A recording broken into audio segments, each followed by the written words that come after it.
This might surprise a lot of fans, but he needs to be in WWE right now. I mean, he is the perfect big guy that WWE always looks for.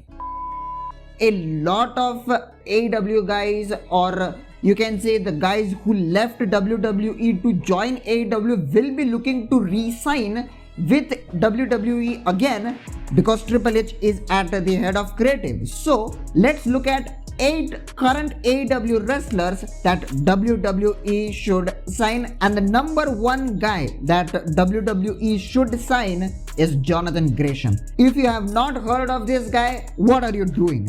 He is one of the few pure technical style wrestlers out there, and he's just so amazing in the ring. I mean, he's a gem of a wrestler, and AEW is about to lose him. Recently, there has been some controversy going on with Jonathan Gresham and Tony Khan during the ROH pay-per-view recently. If WWE signs Jonathan Gresham and builds him pretty well, I believe that he is probably the next Daniel Bryan for WWE. And number 2 is MJF. Not many wrestlers have the ability to get that natural heat from the crowd, but MJF has that rare ability. The one guy I can remember other than MJF is probably Ric Flair. Now, whether MJF is working us all or if he is legit pissed off by being at AEW, by being under Tony Khan, that remains to be seen. That only time will tell. But one thing is for sure, in the coming years, MJF is going to be one of the biggest stars in the pro wrestling business wherever he plies his trade, and being one of the biggest heels in the business, and MJF openly talking about signing to WWE. If the number is right, surely WWE should sign Maxwell Jacob Friedman.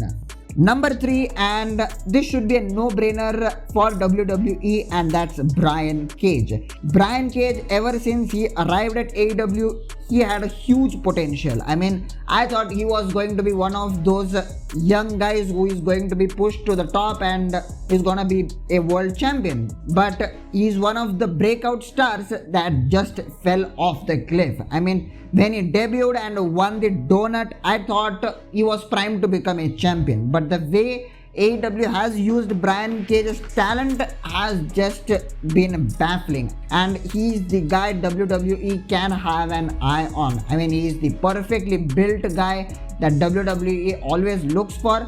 Let's hope to see Brian Cage in WWE in the future. And number 4 is Lance Archer. Lance Archer is one guy I think WWE should sign. I mean, AEW has given him a lot of title opportunities, lot of big matches, but they're making him lose all the time. He has not won a single big match in my memory, and his lack of ability to win those big matches, those title matches, has made me question the direction AEW is taking with Lance Archer. Because he is a really good talent and he has all the experience in the world. Lance Archer, because of this particular reason, should go back to WWE and have a good run there. He was with WWE at one point. Just comment down below when he was with WWE. Number 5, Jade Cargill. Now, I will not lie, I was not a big Jade Cargill fan when she started in AEW, but she has improved leaps and bounds in AEW and has quickly become one of the fastest rising stars in AEW right now. Now it's up to Jade Cargill to decide whether she is going to WWE, whether she thinks WWE is the right place for her, and I believe it is. WWE right now has the best women's roster, and apparently she is saying that she rejected WWE's offer, but Mark Henry says WWE rejected Jade Cargill. So I don't know what that controversy is about, but it was funny enough to see that. Maybe not right now, but in the future, after she has got a little more in-ring experience, then WWE can give Jade Cargill a shot. Number 6, FTR. Now, I know this may shock a lot of people. I agree, because FTR right now are having the run of their lives.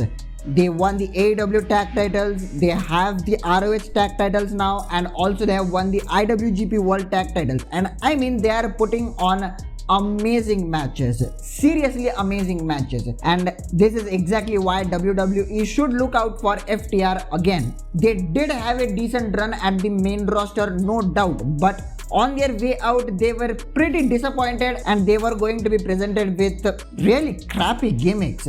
And now that Vince McMahon is no longer at the helm and Triple H is the head of creative, maybe Triple H will give tag team wrestling a shot and give more emphasis on tag team wrestling in WWE. And if that happens, then FTR will be a really valuable addition to WWE. Number 7, Wardlow. Now hang on, Wardlow is probably the most over star in AEW right now, and after turning on MJF and then eventually squashing him, AEW has signaled big plans for Wardlow. But looking at his size and physique, Wardlow definitely fits the WWE brand. He is the perfect big guy WWE always looks for. And with AEW going all out in pushing Wardlow, well, that push has gone off the steam of late. They will not let go Wardlow that easily, in my opinion. But in spite of that, a fan can just dream, and WWE should be keen on signing Wardlow in the future. I mean, there have been Batista-like comparisons for Wardlow, so why not? And number 8, Adam Page. Now this might surprise you as well. Adam Page actually rejected a WWE offer and is doing pretty good for himself in AEW by becoming AEW World Champion and AEW World Tag Team Champion. But Triple H was very interested in bringing Hangman Adam Page on board, and rightfully so. And with Triple H being the head of talent relations as well and the head of creative in WWE, it might be interesting to see where Adam Page would go after his AEW contract ends. And let's see how WWE sign a lot of AEW guys right now with Triple H being the head of creative.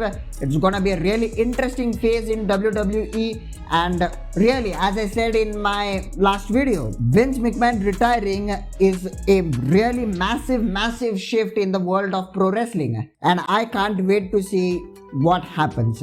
Now on to the usual. If you like this list and if you want me to bring more list videos like this one, hit that like button, let me know down in the comment section below, and don't forget to subscribe to the channel if you haven't already. I will see you guys in the next one.